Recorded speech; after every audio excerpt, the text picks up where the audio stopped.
Hello everyone.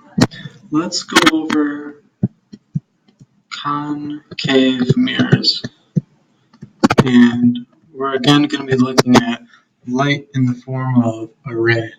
So a concave mirror, so from the point of view of the object, it looks like you're looking into a cave, and that's how I like to remember it. So let me try and just draw this out to make it hopefully make sense. So there are concave mirrors and convex mirrors, and both of them are called spherical mirrors. So let's look at this in terms of it being concave. So like I said, this is a concave mirror where the center is the radius of curvature, and halfway between the radius and the actual plane of the mirror is the focal point. Okay, so that relationship is just expressed in this, where the radius, the distance, is 2 times the focal distance. Okay, and there are basically 5 scenarios that we're going to have to take a look at. So let's start like this. So if this is our focal length, or focal point F, R is going to be back here. And let's say first we take a look at our object where P is the symbol for the object's distance is less than the focal length. Okay, so let's first look at this, and we're going to figure out how to describe the image that it forms. Okay, so there are 2 really important rays that I use to do the drawing of what's happening, and it's the center ray. So the center is where R is located. That's at the radius. So if we have a ray of light from the center, so like that, we have a ray of light coming from the object, it will trace back on itself like that, right through the center. Okay, so that's one of our rays. And then there's also the parallel ray. So a parallel ray is one that's parallel to the principal axis, like that. So this right here is parallel to the principal axis, and that ray will reflect back through the focal point. Okay, and as you can see, these 2 are diverging. So this ray and this ray, they're diverging away from each other. There's never going to be a point where they meet up, but if you were to trace this back, we could see that there is a point where they meet virtually. So actually, let's draw it like this. This is our image right here.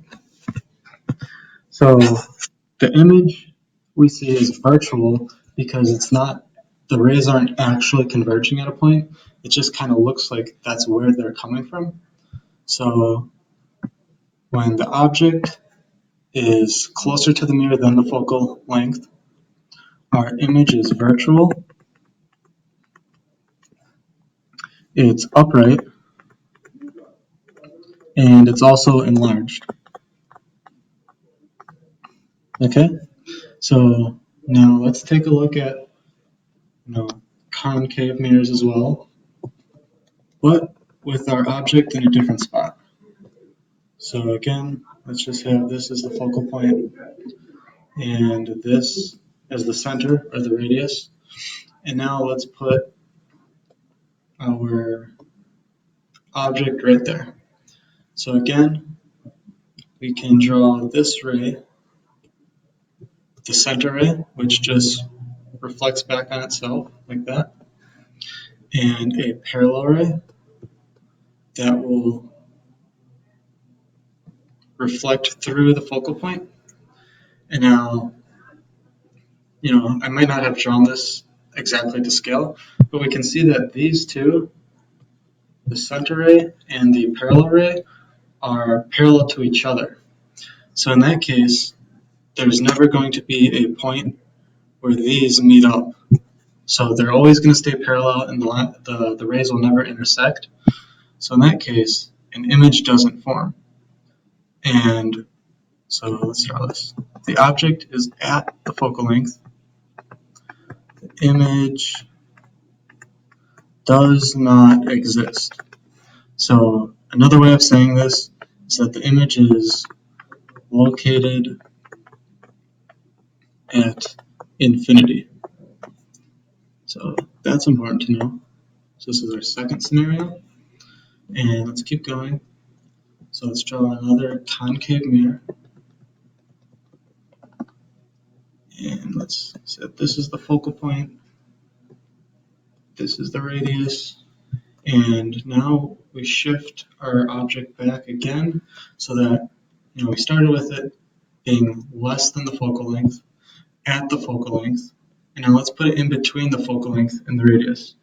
So our third scenario is where the object distance is greater than the focal length, but still less than the radius of the spherical mirror, of this concave mirror. Okay, so now let's try and draw this. Okay, so these will reflect back. This is the ray from the center ray. Okay, and let's draw the parallel ray. That. Okay, so the way that we have this drawn is that they will, in fact, converge, but they will converge way back here. Okay, and in this case, this is where our image is, and let's give the symbol for image to be Q, and we can see that Q, our image, is bigger than our object, right? P. So it's going to be enlarged. And we can also see that it's inverted. So that is important. The image is inverted because it's flipped. Now it's upside down. And we're also going to describe it as real. And the reason why we're saying that it's real is because it's on the same side as the object. So when your image is on the same side as the object, the image is real. Okay? So that's our third scenario. Let's draw another concave mirror where this is focal point. This is a radius of curvature. And let's place the object at the radius of curvature. Okay. We have our object and it's at the radius of curvature. Now we have to incorporate a new type of ray. So let's actually write this out. So one, we have the center ray where the ray goes through the center and reflects back on itself. Reflects back on itself. Okay. There's another type of ray that we've talked about, the parallel ray. And that reflects through F, the focal point. And our third type of ray, which we're going to have to use to draw this image, is the focal ray. Okay? And now this, it makes a lot of sense when you think about our second ray, parallel ray. It reflects parallel. So parallel to the principal axis, which is this, principal axis. Okay? So let's try and draw this. So here we can't draw a center ray in any kind of way. So let's draw a parallel ray like that. And it will reflect through F. And let's draw a focal ray now. like that, which will reflect parallel back. Okay. So in this case,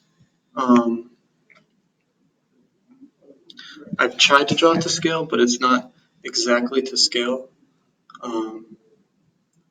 They should converge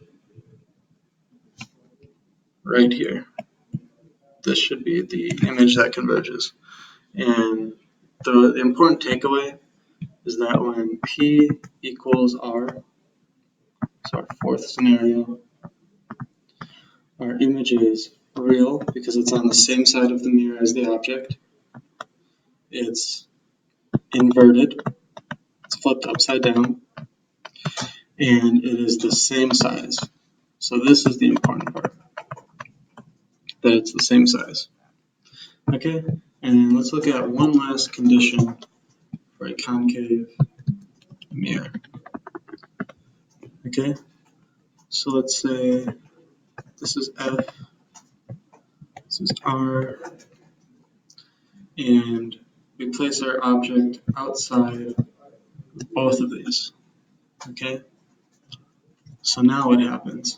Let's draw a parallel ray that will reflect through the focal length. Let's draw a focal ray that will reflect parallel. And we can see that our image forms right there. So when P, the object distance, is greater than R, our last scenario, that the image will be inverted, it'll be upside down, it'll be real because it's on the same side of the mirror as the object, and it will be smaller. Okay? So that is really important. And actually, there is another scenario, but it's very similar, where this is R, this is F, and if our object is so far behind R that it's basically at infinity, like an infinite distance away, so for example the sun, our image will form at the focal point. Okay, so these are all the ways that we can look at a concave mirror. And just to solidify what we know, let's look at an example. So, for example, it's saying that the focal point of a concave mirror is 5 meters, and the object is located at 8 meters. Let's describe Q, the image. Okay? So, we know this, that R equals 2F, and if we know that, we can solve for the radius, and we find that it's 10 meters. Okay, so if the object is at 8 meters, it's going to be greater than F, but less than R. So we know it's in between the two. Okay, and in that case, we have this situation right here.